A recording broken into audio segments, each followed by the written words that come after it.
Tribes will compete in challenges and the loser will go to Tribal Council, where one person will be eliminated. These tribes have also been divided based off of the characters' roles in the Mario franchise, heroes and villains. On the Heroes tribe we have Birdo, who I only really put here because of her unproblematic nature. She works on both tribes, but I think it's nice to have her on the Heroes tribe so she can be with another member of the tribe, her beloved Yoshi. I think Yoshi is a pretty obvious pick for being a hero. He's not evil at all. Obviously we have the Mario brothers, Luigi and Mario themselves.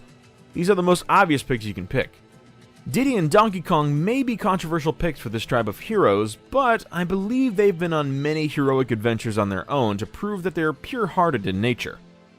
We also have our three princesses, Peach, Daisy, and Rosalina. These are also super obvious picks, as when they're not damsels in distress, they're helping Mario and Luigi on their journey to defeat Bowser. Or evil alien kings flying in airplanes. But I think we've all moved past that. And our final pick is the adventure without the capabilities to jump, our favorite little guy, Captain Toad.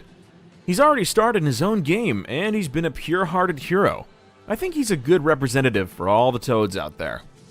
That wraps up our heroes, so let's get down onto the villains. Personally, I like this group way more than the heroes. Look at all the variety! We start off with Mario's most common villain, the omnipresent Bowser. This guy's been in way too many games to count, and even starred as a protagonist in Mario & Luigi Bowser's Inside Story. Great game, by the way. And speaking of the Mario & Luigi franchise, we have two great villains from there as well. We have the truly underwhelming Princess Shroob, whose older sister packed much more of a punch than her. We also have Fawful, the main villain of the aforementioned Bowser's Inside Story, and a truly great villain at that. Fawful is a super cool character and has starred in many Mario & Luigi games. And yet again, speaking of Bowser, we have his kid from an unknown mother, Bowser Jr. Now, I'm not game theory, but they've got to tell us his mother eventually, right? We also have the stars of the third installment of the Paper Mario franchise, Count Bleck and Dimentio. Count Bleck was the enabler and Dimentio was the murderer. Very interesting dynamic.